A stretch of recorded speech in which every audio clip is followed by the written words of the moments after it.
इन बातों के पश्चात ऐसा हुआ कि परमेश्वर ने इब्राहिम से यह कहकर उसकी परीक्षा की कि हे इब्राहिम, उसने कहा, देख, मैं यहाँ हूँ। उसने कहा, अपने पुत्र को अर्थात अपने एकलौते पुत्र इसहाक को, जिससे तू प्रेम रखता है, संग लेकर मोरिया देश में चला जा, और वहां उसको एक पहाड़ के ऊपर जो मैं तुझे बताऊंगा होम बलि करके चढ़ा। सो इब्राहिम बिहान को तड़के उठा और अपने गदहे पर काठी कसकर अपने दो सेवक और अपने पुत्र इसहाक को संग लिया, और होम बलि के लिए लकड़ी चीर ली, तब कूच करके उस स्थान की ओर चला जिसकी चर्चा परमेश्वर ने उससे की थी। तीसरे दिन इब्राहिम ने आंखें उठाकर उस स्थान को दूर से देखा, और उसने अपने सेवकों से कहा, गदहे के पास यहीं ठहरे रहो, ये लड़का और मैं वहां तक जाकर और दंडवत करके फिर तुम्हारे पास लौट आऊंगा। सो इब्राहिम ने होम बलि की लकड़ी ले अपने पुत्र इसहाक पर लादी, और आग और छुरी को अपने हाथ में लिया, और वे दोनों एक साथ चल पड़े।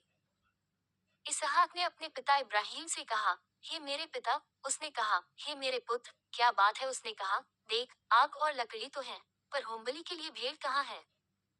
इब्राहिम ने कहा, हे मेरे पुत्र, परमेश्वर होम बलि की भेड़ का उपाय आप ही करेगा। सो वे दोनों संग संग आगे चलते गए, और वे उस स्थान को जिसे परमेश्वर ने उसको बताया था पहुंचे। तब इब्राहिम ने वहां वेदी बनाकर लकड़ी को चुन चुन कर रखा, और अपने पुत्र इसहाक को बांध के वेदी पर की लकड़ी के ऊपर रख दिया। और इब्राहिम ने हाथ बढ़ाकर छुरी को ले लिया कि अपने पुत्र को बलि करे।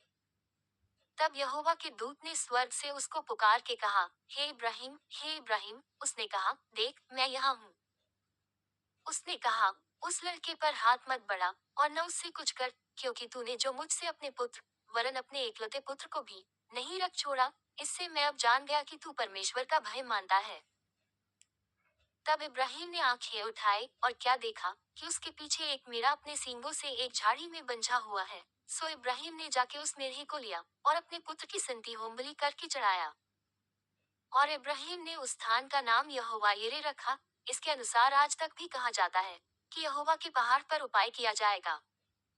फिर यहोवा के दूत ने दूसरी बार स्वर्ग से इब्राहिम को पुकार के कहा, यहोवा की यह वाणी है कि मैं अपनी ही यह शपथ खाता हूँ कि तूने जो ये काम किया है कि अपने पुत्र, वरन अपने एकलौते पुत्र को भी नहीं रख छोड़ा, इस कारण मैं निश्चय तुझे आशीष दूंगा, और निश्चय तेरे वंश को आकाश के तारागण और समुद्र के तीर की बालू के किनकों के समान अनगिनत करूंगा, और तेरा वंश अपने शत्रुओं के नगरों का अधिकारी होगा।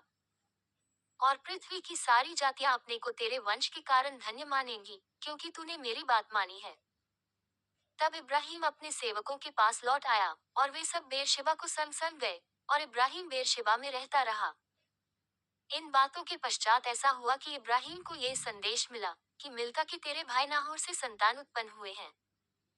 मिल्का के पुत्र तो ये हुए, अर्थात उसका जेठा ऊस, और ऊस का भाई बूज, और कमूएल जो अराम का पिता हुआ।